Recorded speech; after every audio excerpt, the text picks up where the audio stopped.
Hello guys, this is my first video on chess openings. Today I want to share with you the Sicilian defense for black. There are many variations in Sicilian, but I prefer to play the Najdorf variation. I would like to share with you some of the lines that you should be knowing while playing the Najdorf variation. White plays e4, black plays c5, knight f3, d6, d4, cx d4, knight x d4, knight f6 attacking the e4 pawn, knight c3 defending the e4 pawn. The moves played so far are standard moves of the Sicilian defense, and by playing a6 you start playing the Najdorf variation. This move prevents the development of the white colored bishop of white, post which he would like to castle on the king side and develop his black colored bishop and then build an attack. Black's intention is to slow down the development of white's pieces, develop his own pieces quickly, and then build an attack. There are some very sharp lines that white can play from here on, and some of them are really good.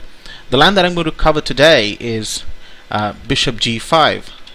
However, white can opt to play bishop c4 or bishop e3, f4, bishop e2, h3, and g3.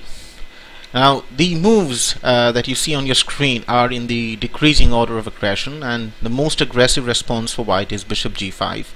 And today I'm going to cover that line, that variation that white can play. However, I will also be covering the other variations like bishop c4, bishop e3, f4, bishop e2, h3, and g3.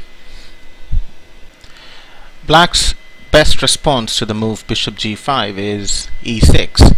Now the reason why this move needs to be played is if white exchanges the black bishop with the knight, then queen can take it. Otherwise, if the exchange happens without the move e6 being played, that will cause a weakness at f6. Because the pawn that will be there will have to be defended by black all the time.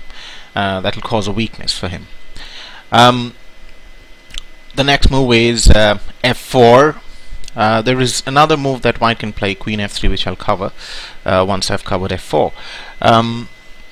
Now after this move f4, black's best move is bishop d7, and now white has got a couple of options, a couple of ways in which he can play. He might want to try and bust open the center by advancing the e-file pawn. He might play e5, dx e5, fx e5, and then comes queen c7. Now this is a very good move if white plans to take the knight with the pawn, okay, and then black can simply check with the queen at e5 and take the bishop, and after the pawn at f6 takes the g7 pawn, the bishop recaptures the g7 pawn, and black should have a comfortable game. However, if white is aware of the move queen c7 and can foresee that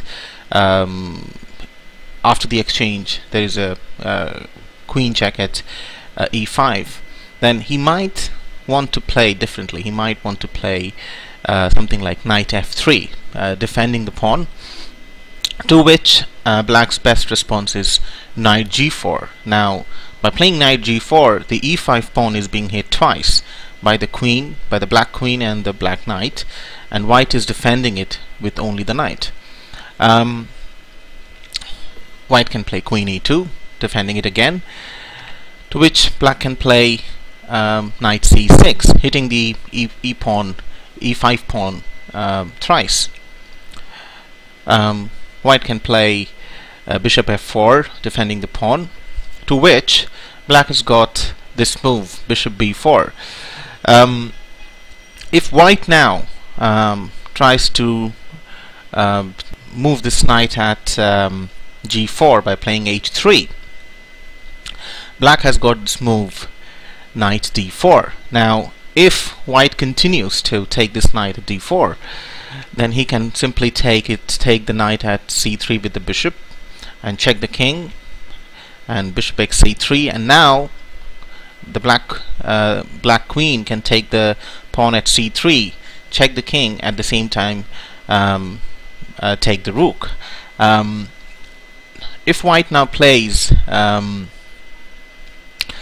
bishop d2, which is a very bad move, and you'll come to know why, black can simply take the rook at a1, and once the queen comes at d1, again exchange the queens, and then immediately fork the king and the rook. Okay, hence the best move that white can play is queen d2, to which black continues with taking the rook at a1, king e2, and then castles queenside. And now if white takes the knight at g4 with the pawn, black can simply play bishop b5. Now white cannot take the bishop at b5 because the queen hangs. And now if white continues to play king e3, the best move for black is rook x d4, and it's a tricky move. If white now takes a rook at d4, then white is checkmated. If it's queen x d4, then it's queen e1 check. All these moves are forced, and then comes king f3, then comes bishop c6.